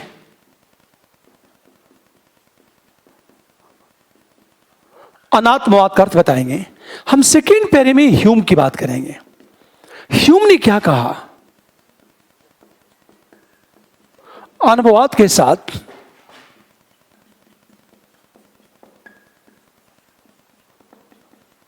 सुसंगत है। क्यों सुसंगत है? मैं देखो हिंट कर रहा हूं। ह्यूम कहता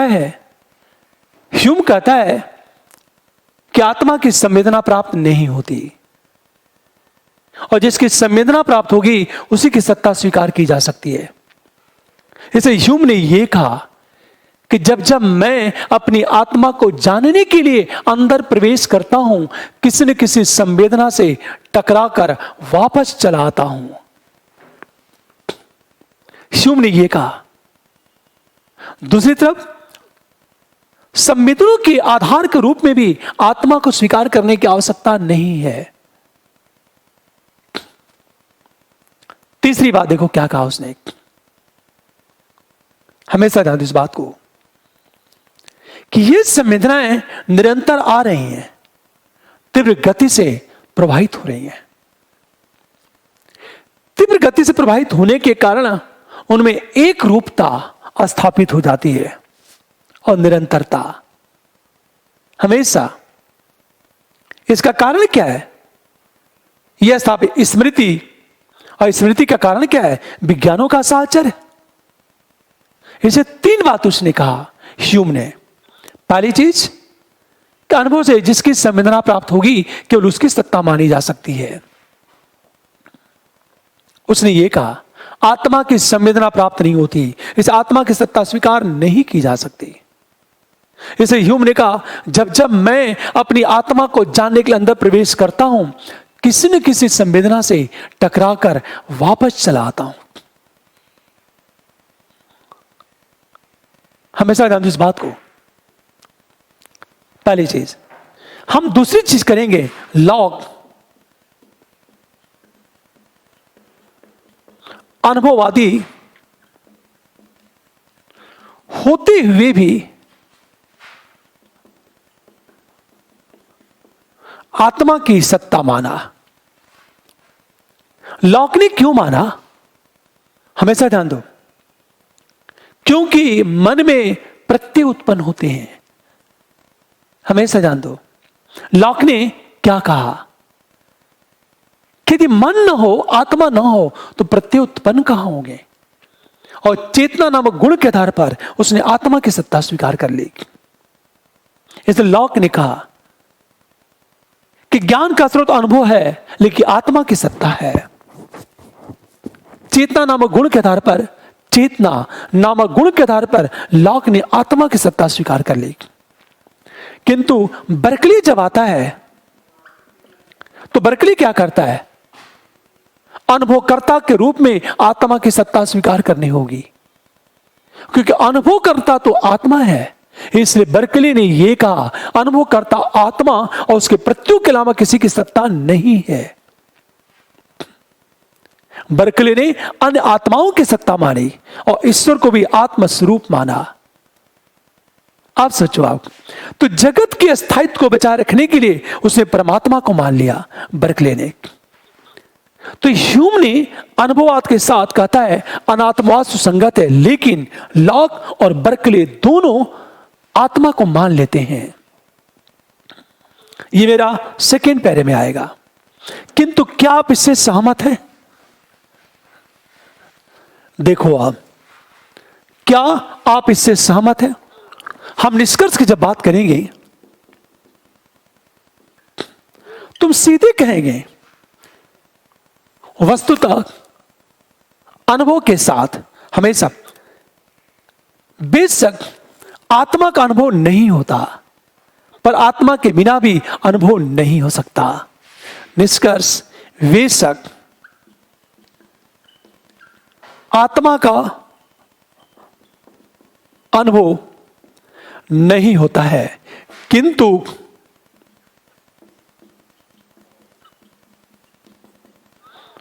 आत्मा के बिना भी अनुभव नहीं हो सकता है। लॉक और बर्कले अनुभववादी होते हुए भी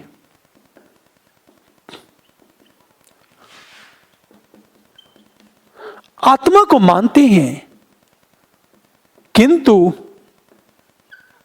आत्मा को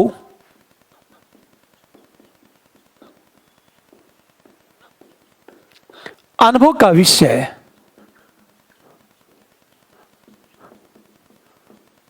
नहीं मानते हैं।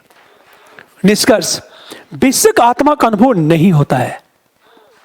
किसी ने आत्मा को नहीं देखा, फिल्मों में दिखाया जाता आत्मा को। बेशक आत्मा का अनुभव नहीं होता है, किंतु आत्मा के बिना भी अनुभव नहीं हो सकता है।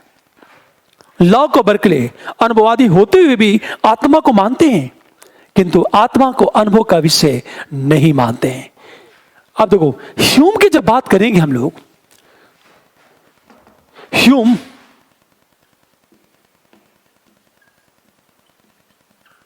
अनुभववादी होने के कारण आत्मा का खंडन किया, परंतु किसी न किसी रूप आत्मा को स्वीकार कर लिया।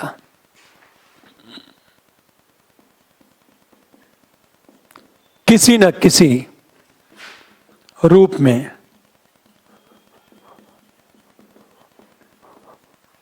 आत्मा को मान लिया। क्यों मान लिया? बर्कले क्या कहता, सॉरी ह्यूम क्या कहता है? क्योंकि जब ह्यूम ये कहता है जब मैं अपनी आत्मा को जानने के लिए अंदर प्रवेश करता हूं तो किसी न किसी संवेदना से टकराकर वापस चला आता हूं, वह मैं क्या है? वही तो आत्मा है। तो क्योंकि के बाद ये लिखोगे आप हमेशा क्यों, तो वो कहता है क्योंकि जब मैं अपनी आत्मा को जानने के लिए अंदर प्रवेश करता हूं तो किसी न किसी संवेदना से टकराकर वापस चला आता हूं, वो मैं क्या है? और इस वाक्य का प्रयोग करने के लिए भी आत्मा की जरूरत होती है।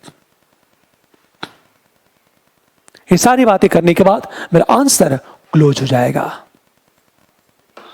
अगला क्वेश्चन देखो आप, एक बेहतरीन क्वेश्चन देखो, नंबर 4। नंबर 4 का बी देखो आप।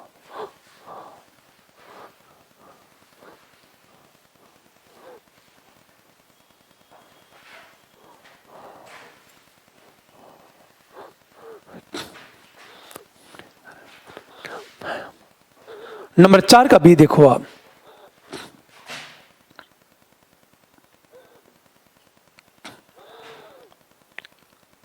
ह्यूम की तरह कारणता का खंडन व्यवहारिक है या सैद्धांतिक? ह्यूम के द्वारा कारणता का खंडन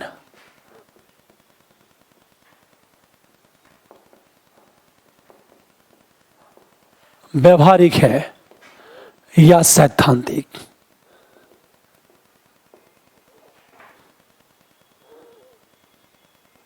स्पष्ट करें।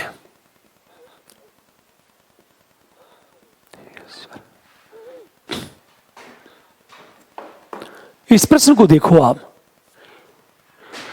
फर्स्ट पैरे में क्या होगा?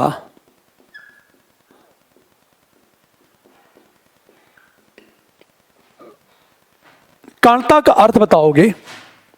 थोड़ा सा साइंस क्या मानता है, लॉ को बर्कली क्या मानते हैं?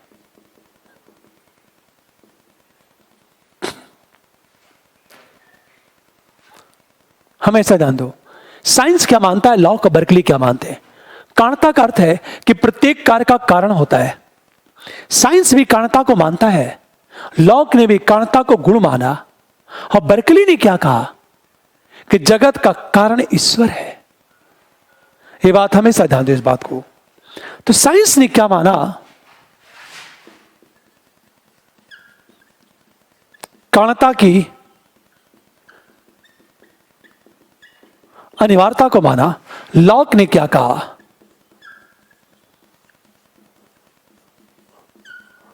गुण है। और बर्कली ने क्या कहा? जगत का कारण ईश्वर है।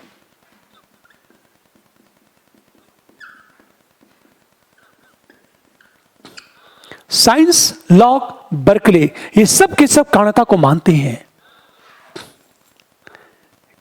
लेकिन ह्यूम कारणता का निषेध करता है। ह्यूम ने क्या किया?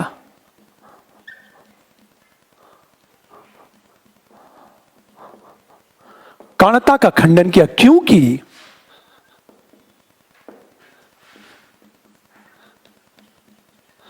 कारणता की संवेदना प्राप्त नहीं होती है। इतनी बातें आएंगी फर्स्ट पैरे में। साइंस क्या मानता है, लॉक ने क्या कहा, बर्कले ने क्या माना, ह्यूम ने कारणता का खंडन किया, क्योंकि कारणता की संवेदना प्राप्त नहीं होती है। हम सेकेंड पैरे में जब आएंगे, सेकेंड पैरे में जब हम आएंगे तो हमेशा ध्यान दो, कारणता का खंडन व्यावहारिक है, सैद्धांतिक। कारणता का खंडन सैद्धांतिक है, क्योंकि ह्यूम अनुभववादी है और अनुभव से जिसकी संवेदना प्राप्त होती है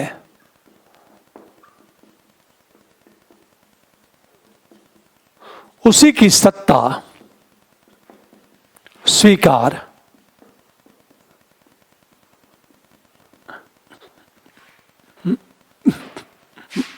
ध्यान देना, कारणता का जो खंडन है वो सैद्धांतिक है, क्योंकि ह्यूम अनुभववादी है और अनुभव से जिसकी संवेदना प्राप्त होती है उसी की सत्ता स्वीकार की जा सकती है।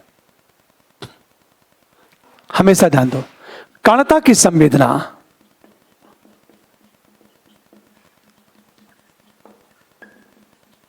प्राप्त नहीं होती है। इसलिए ह्यूम ने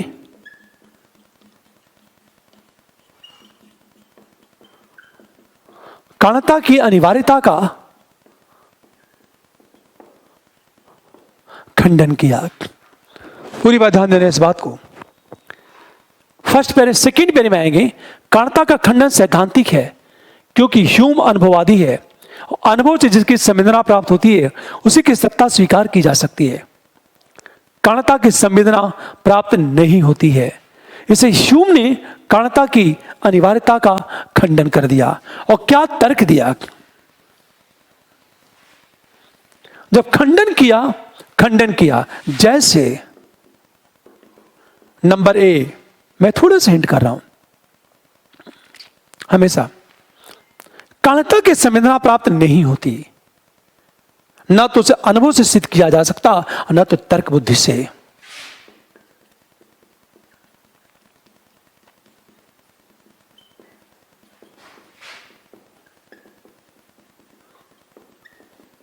नहीं होती है। ना तो अनुभव से और ना तो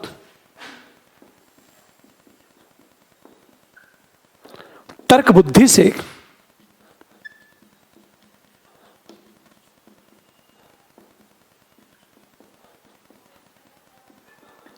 कारणता को सिद्ध किया जा सकता है। पूरी बात ध्यान दो, कारणता की संवेदना प्राप्त नहीं होती है, न तो अनुभव से न तो तर्क बुद्धि से कारणता को सिद्ध किया जा सकता है।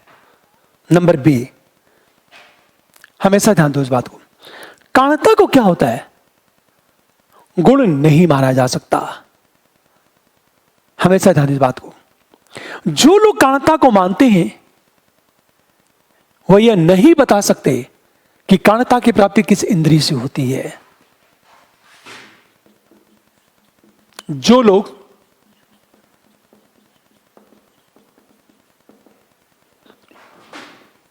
वे लोग यह नहीं बता सकते कि कारणता की प्राप्ति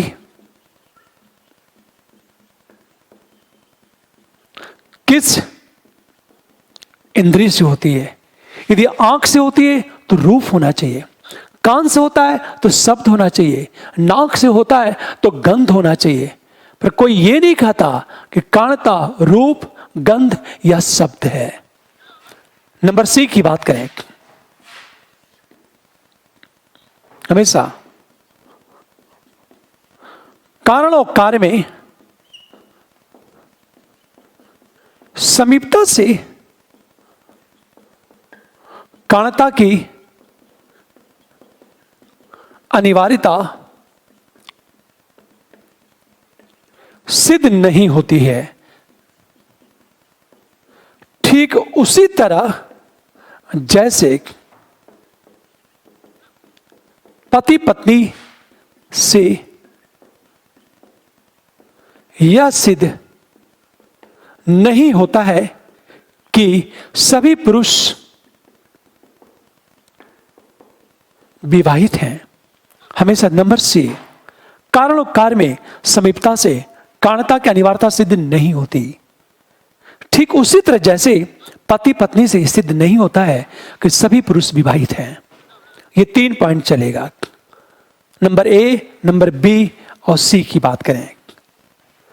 अब एक चीज सोचो जरा, ये करने के बाद हम सीधे अगले बात आएंगे। सब कुछ सेकेंड पैरे में चल रहा है, पैरा चेंज होता जाएगा। हम लिखेंगे वस्तुतः कारणता एक मनोवैज्ञानिक विश्वास है। हमेशा कारणता एक मनोवैज्ञानिक विश्वास है। यह विश्वास क्यों उत्पन्न हुआ, विश्वास उत्पन्न होने का कारण क्या है? एक संवेदना के बाद दूसरी संवेदना आती है, दूसरी के बाद तीसरी आती है, और जब इसकी बार बार पुनरावृत्ति होती है तब दोनों संवेदना में एक संबंध स्थापित कर लेते हैं। जैसे आपने पानी पिया, प्यास बुझ गई, दोबारा पानी पिया, प्यास बुझ गई, और जब बार बार ऐसा होता है तब मान लेते हैं कि प्यास के बुझने का कारण पानी का पीना है। लेकिन पानी में प्यास बुझाने की जो शक्ति है उसकी संवेदना प्राप्त नहीं होती। इसे ह्यूम ने कहा कि कारणता एक मनोवैज्ञानिक विश्वास है। आपको आगे लिखना होगा मनोवैज्ञानिक विश्वास है क्यों? संवेदनों का निरंतर प्रवाह। हमेशा ध्यान इस बात को, पानी पीने के एग्जाम्पल लिया, उस एग्जाम्पल को कोड करोगे आप। फिर हम थर्ड पैरे में आएंगे, और परंतु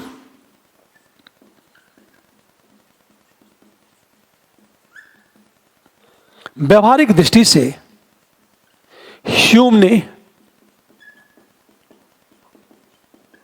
कारणता को माना है। क्यों माना है?